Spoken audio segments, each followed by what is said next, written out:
Bahkan nggak ada kayak tanda-tanda wah ini kuburan nih, seperti tanda kayak nisan gitu kan, nggak ada. Jadi ya los gitu aja, ditumpuk begitu aja. Jadi kalau orang-orang melintasi kawasan itu, mereka tuh nggak tahu kalau yang mereka injak itu adalah kuburan. Misteri, sejarah, mitologi, Peristiwa horor.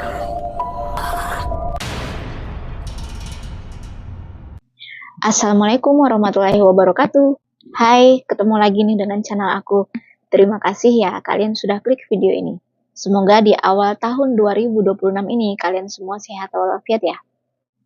Teman-teman, di video kali ini aku akan membahas nih tentang sisi gelap Romusa dari beberapa lokasi Romusa, entah di Indonesia, entah di luar negeri. Dan cerita tentang Romusa ini sangat terkenal, teman-teman. Apalagi ada peristiwa kelam yang terjadi pada saat itu, ya pada masa penjajahan Jepang. Dan ada pengalaman mistis dari orang-orang tentang Romusa. Bahkan tentang lokasinya Romusa itu berada. Namun sebelum aku membahas tentang cerita-cerita mistis, bahkan tentang awal mulanya Romusa ini, aku akan membahas nih tentang apa sih artinya Romusa itu kepada kalian. Ini bagi kalian yang belum tahu ya tentang Romusa itu secara detail. Nah, kalian penasaran dengan ceritanya? Simak ceritaku sampai habis ya.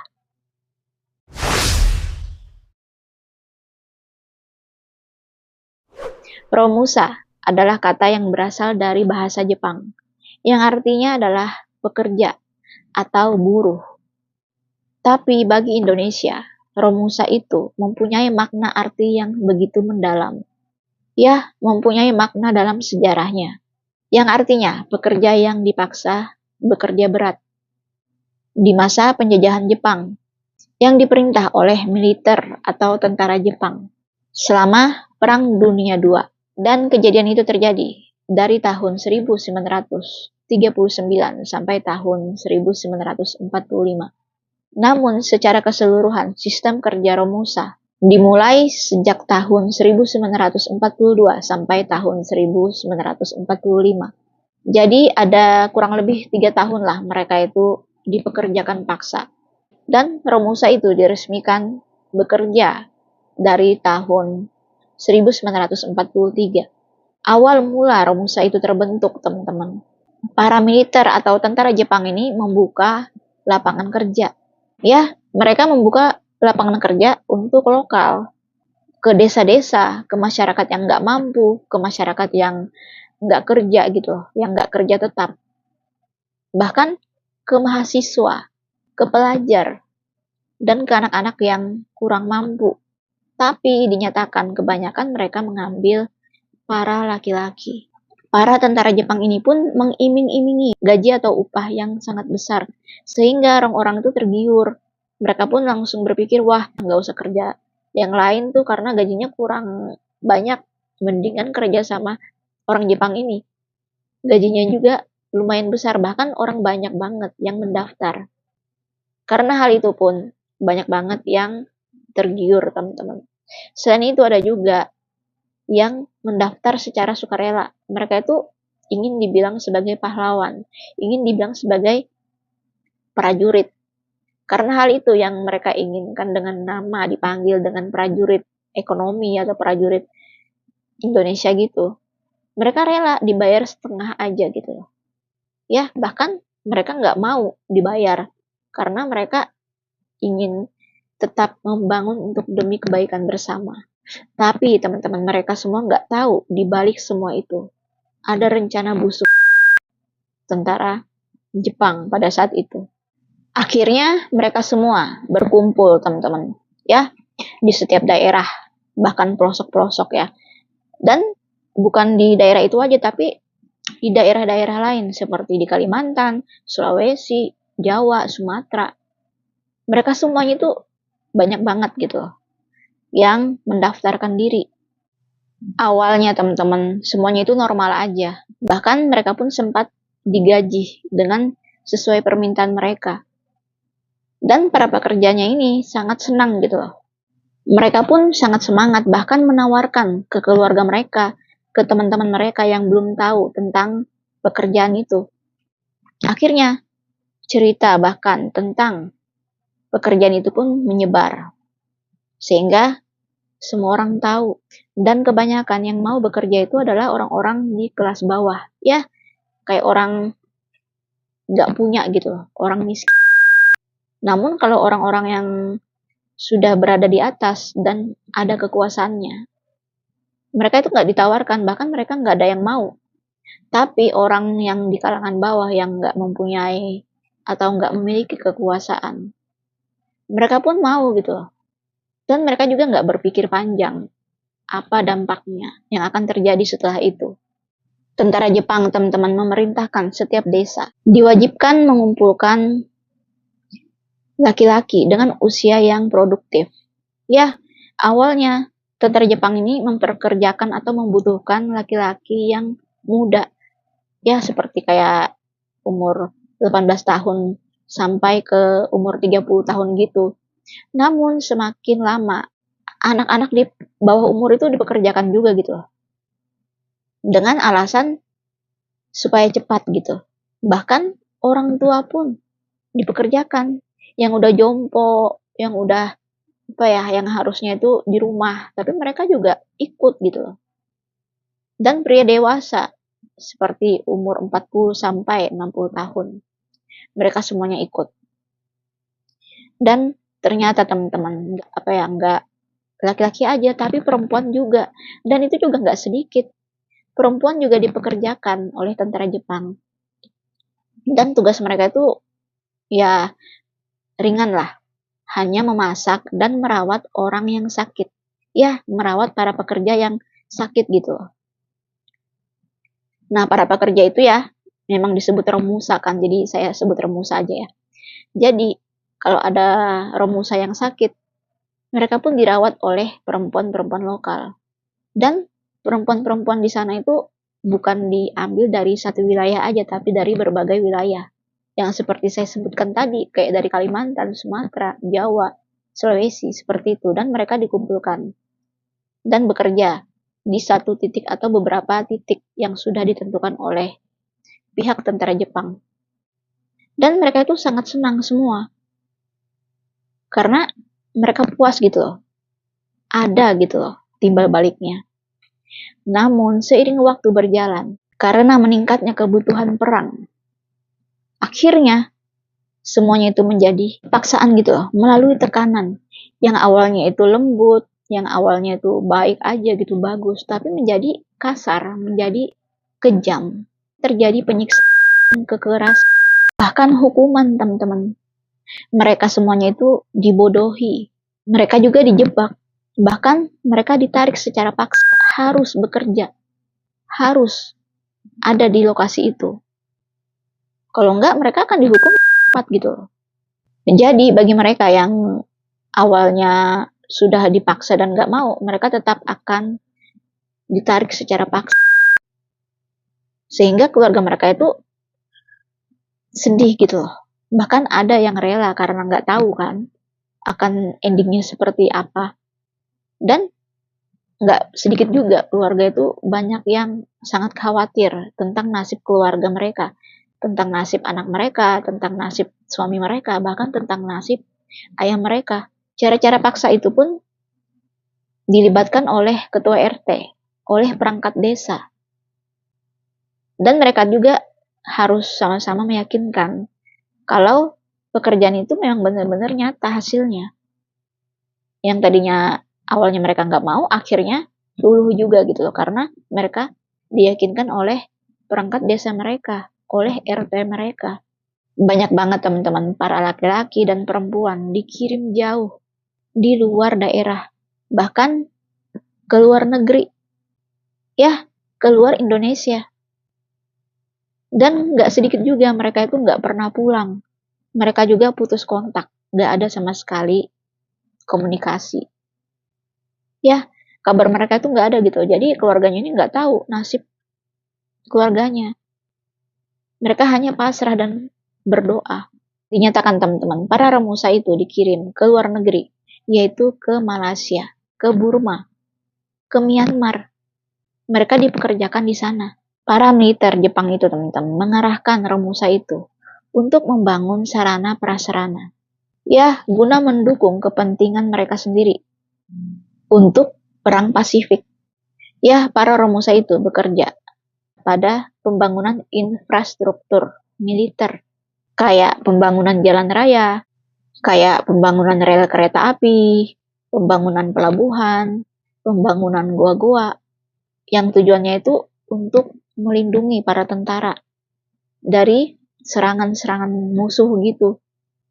Selain itu, mereka membangun gudang senjata dan benteng yang sangat kuat, yaitu benteng pertahanan.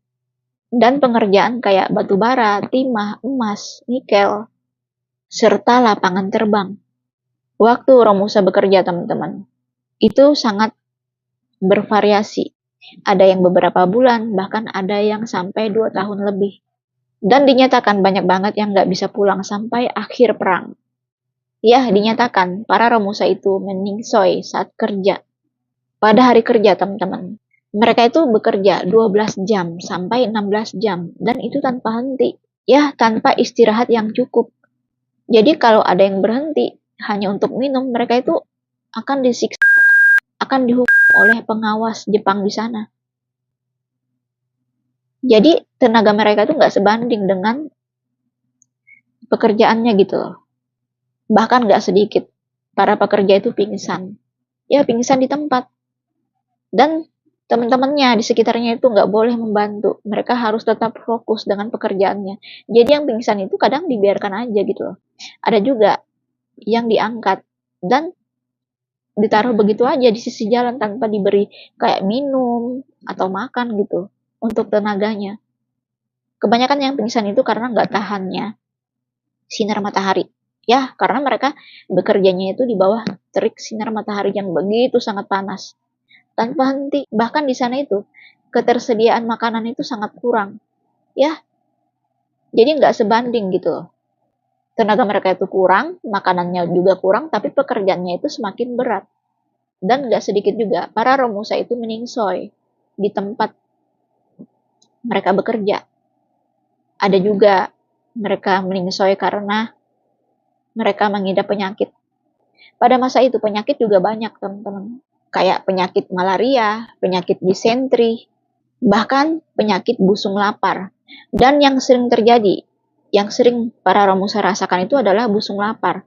Mereka pun meningsoi karena kelaparan. Ya, bahkan bisa dilihat dari foto-foto pada zaman dulu itu ya, para Romusa itu.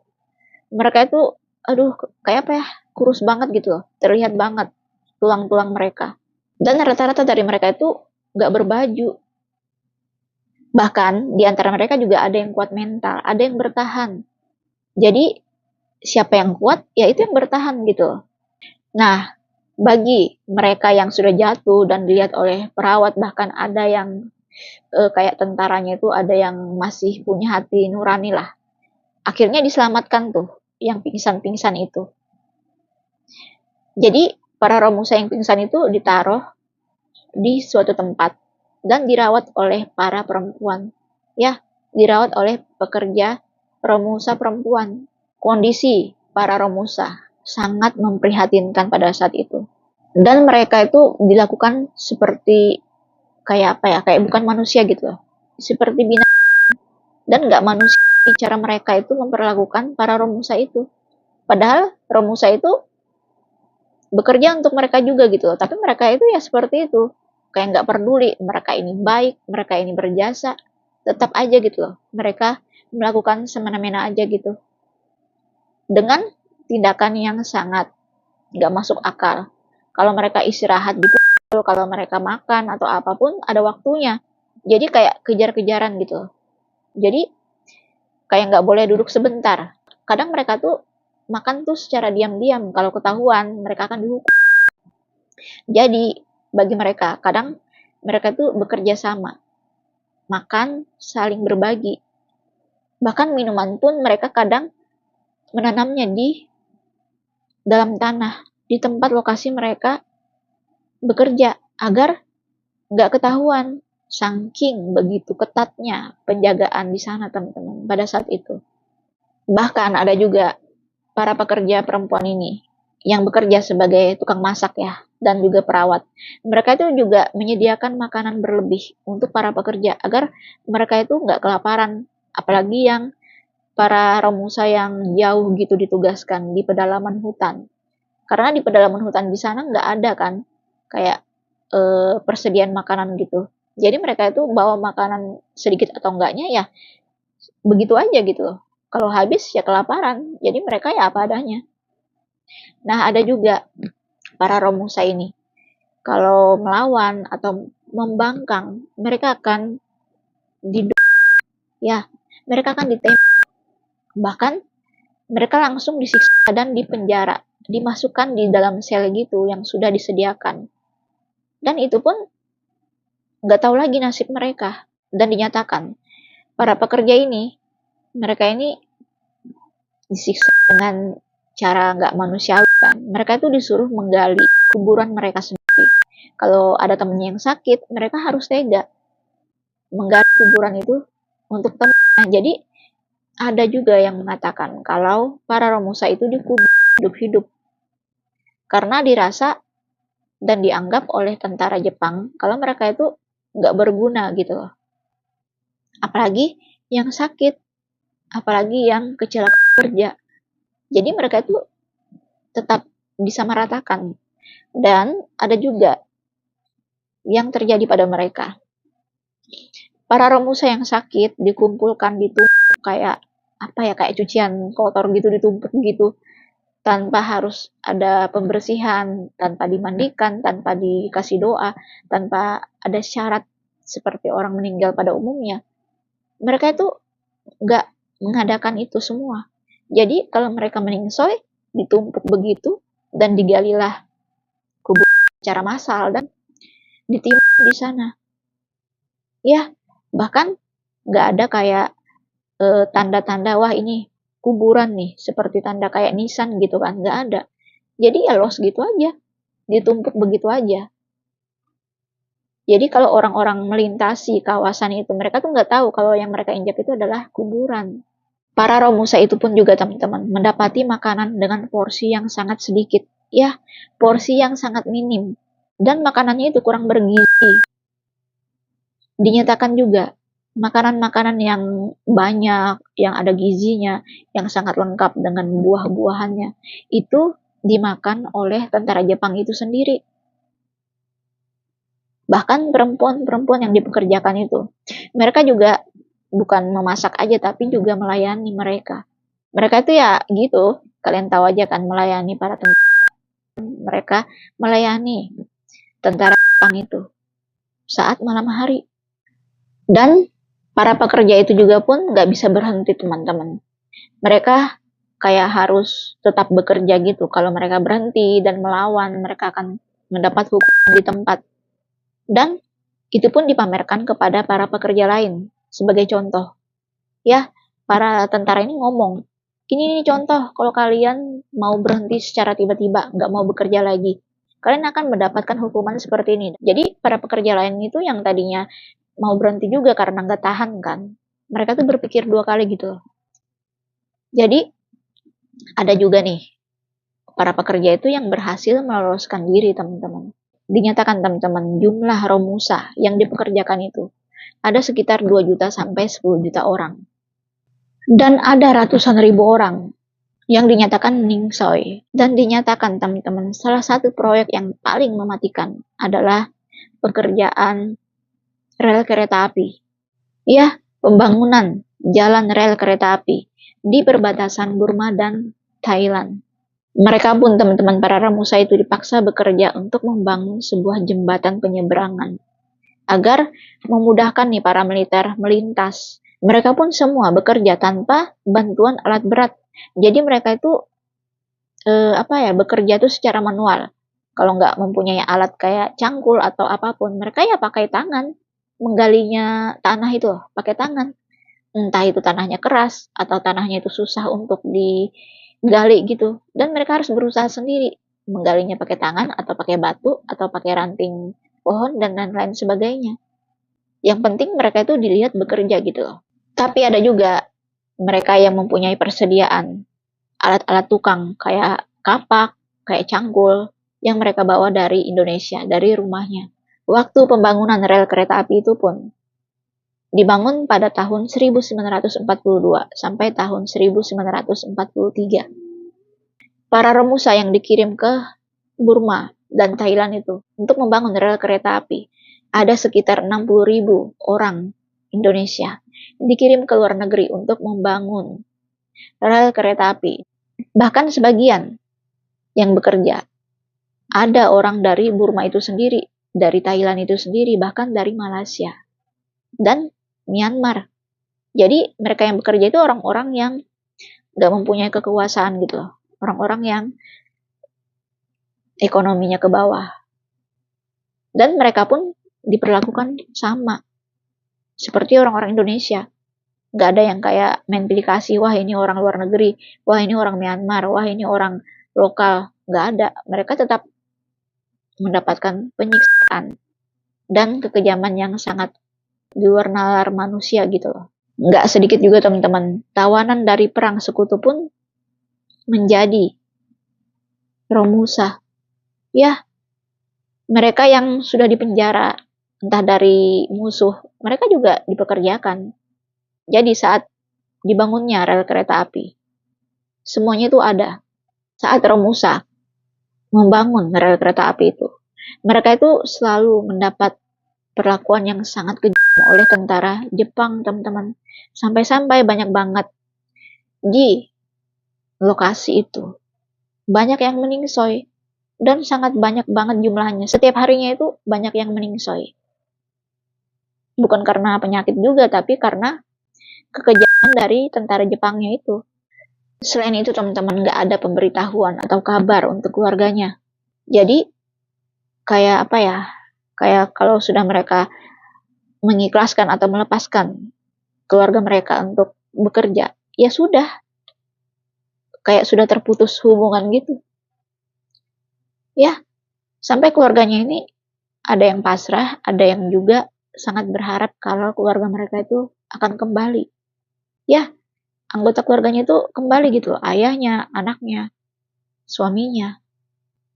Mereka tuh punya harapan besar untuk mereka kembali ke rumah. Dan mereka selalu berdoa. Kalaupun mereka juga meningsoy, mereka tetap berdoa dan yakin kalau akan ada pembalasan. Karena kekejaman yang dilakukan oleh tentara Jepang, sehingga melanggar hak asasi manusia. Ya, jadi pelanggaran gitu loh, selama masa pendudukan penjajahan Jepang. Untuk menutupi kekejaman para tentara Jepang ini. Menyebut para romusa itu sebagai prajurit ekonomi. Prajurit masyarakat. Ya, semuanya itu guna membangun citra positif. Jadi mereka itu meyakinkan kalau mereka yang meningsoy itu karena kecelakaan, karena sakit. Nggak ada yang namanya penyiksaan. Pernyataan mereka kepada keluarga mereka itu sangat positif dan sangat bertolak belakang. Padahal kenyataannya mereka itu semua disiksa. Ya, dan dilakukan dengan kekerasan yang begitu sangat keji. Sampai-sampai para romusa itu meningsoy. Jejak penjajahan masa lalu, teman-teman, menyisakan aura mistis, menyisakan cerita yang begitu sangat horor, bahkan sangat angker. Dan ada cerita bagi orang-orang yang mengalaminya sendiri. Konon, warga sering mengalami hal mistis dan sering melihat penampakan yang muncul di area bekas romusa. Mereka itu melihat penampakan para romusa dan tentara Jepang. Dinyatakan teman-teman, pada zaman itu ada tentara Jepang juga yang meningsoy.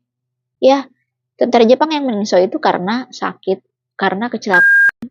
Bahkan ada yang dibun-bun oleh para romusa karena sudah dianggap kelewatan batas gitu loh, menyiksa para romusa. Sehingga para tentara ini juga dibun-bun, jadi gentayangan juga tuh penampakannya. Hal ini pun menjadi misteri teman-teman, karena sering banget muncul kejadian aneh, bahkan cerita yang berbeda-beda. Karena setiap orang mengalaminya itu dalam waktu yang berbeda, bahkan gak sama gitu loh. Namun, intinya itu penampakannya itu ada. Dan bukan hanya melihat penampakan aja, tapi mendengar suara-suara aneh.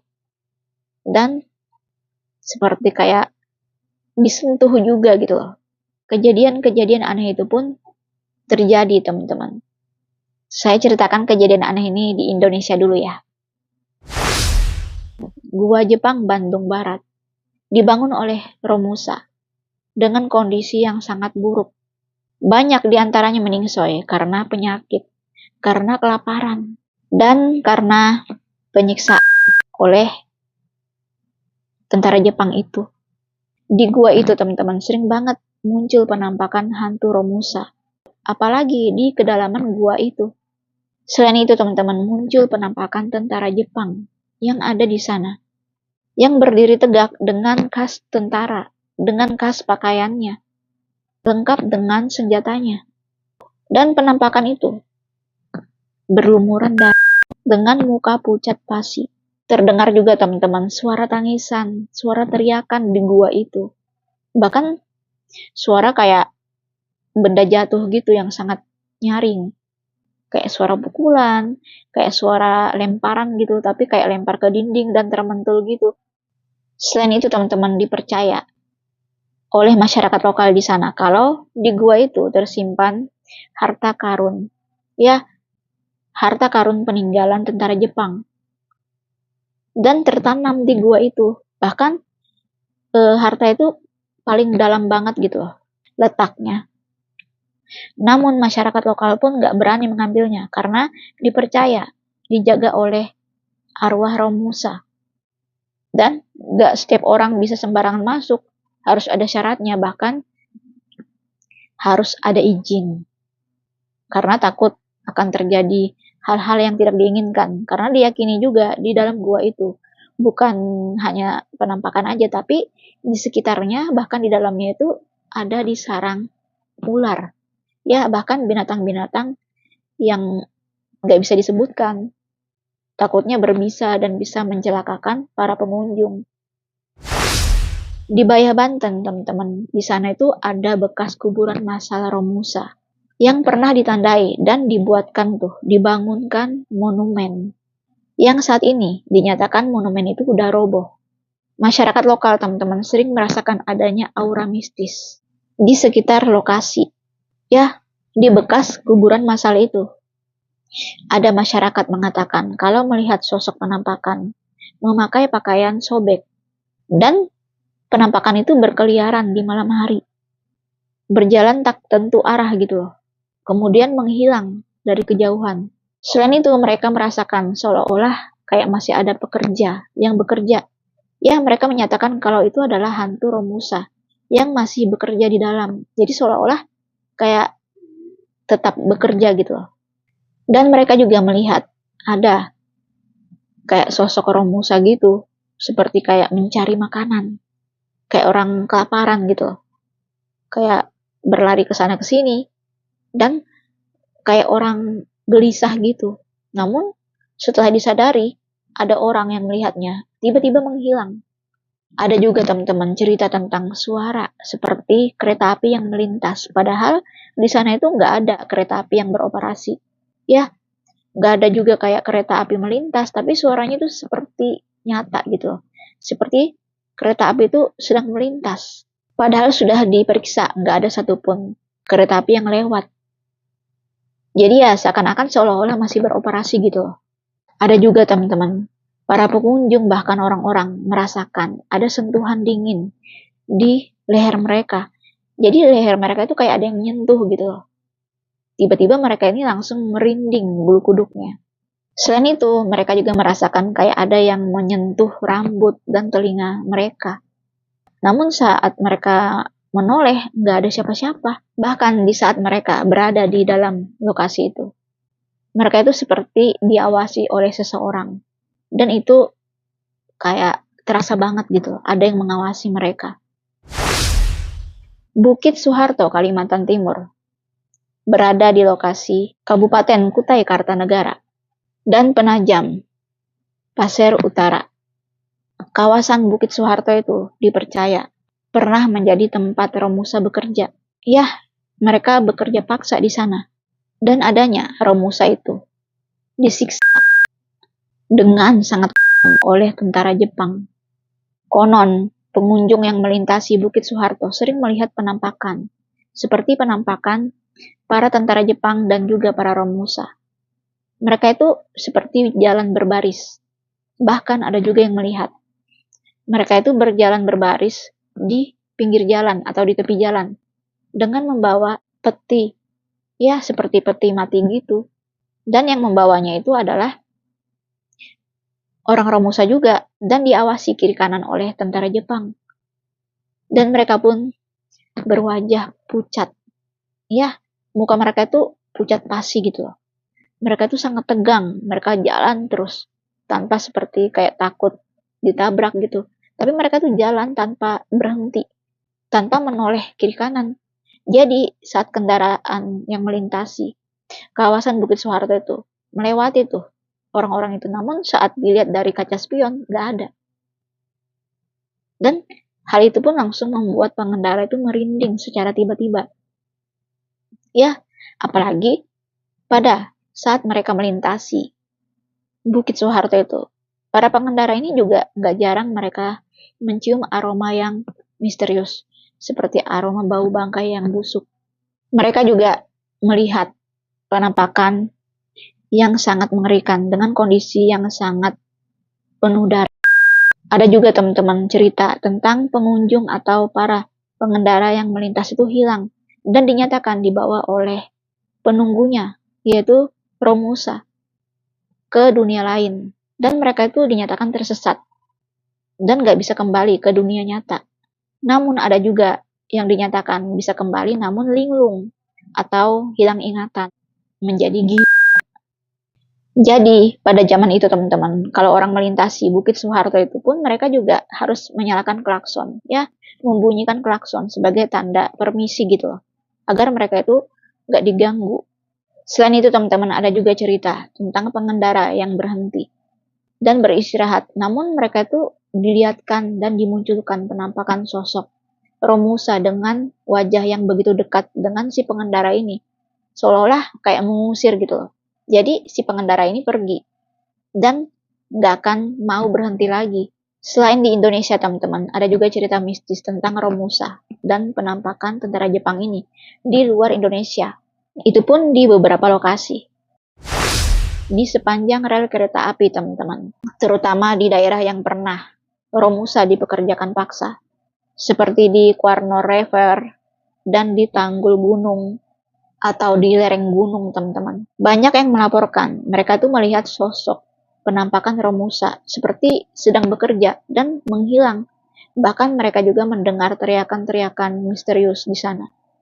Selain itu mereka juga mendengar seperti kayak suara tembakan, seperti suara orang marah gitu, dan memakai bahasa yang gak jelas.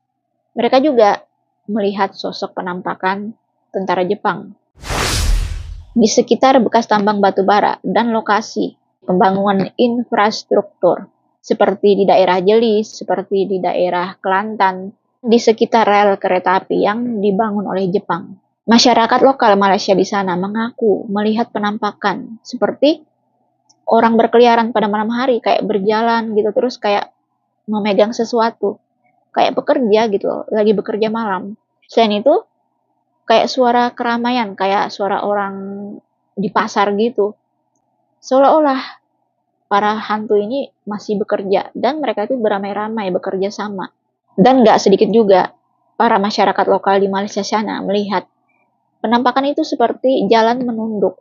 Ya, wajahnya itu ditundukkan ke bawah seperti kayak malu gitu. Dan seperti kayak orang lemah, lesu, dan ketakutan. Kemudian menghilang teman-teman. Bahkan di sekitar sana pun mereka juga mencium aroma bau bangkai. Dan nggak bisa dijelaskan gitu aromanya itu seperti apa. Tapi pokoknya menyengat banget di hidung. Dan auranya itu tiba-tiba kayak timbul aura mistis. Nggak enak lah pokoknya. Sehingga membuat orang merinding. Di sekitar bekas lokasi yang dikerjakan oleh Romusa, seperti di daerah Bataan dan di sekitar Corek Gidor, ada orang lokal melihat penampakan sosok Romusa seperti jalan pelan, kayak orang yang susah berjalan gitu loh. Bahkan ada yang merayap. Ya, seperti kayak habis disikat gak bisa jalan, terus dia merayap aja gitu loh. Dan seperti suara teriakan histeris. Selain itu suara kayak nangis, suara kayak minta tolong. Terus suara seperti berbisik.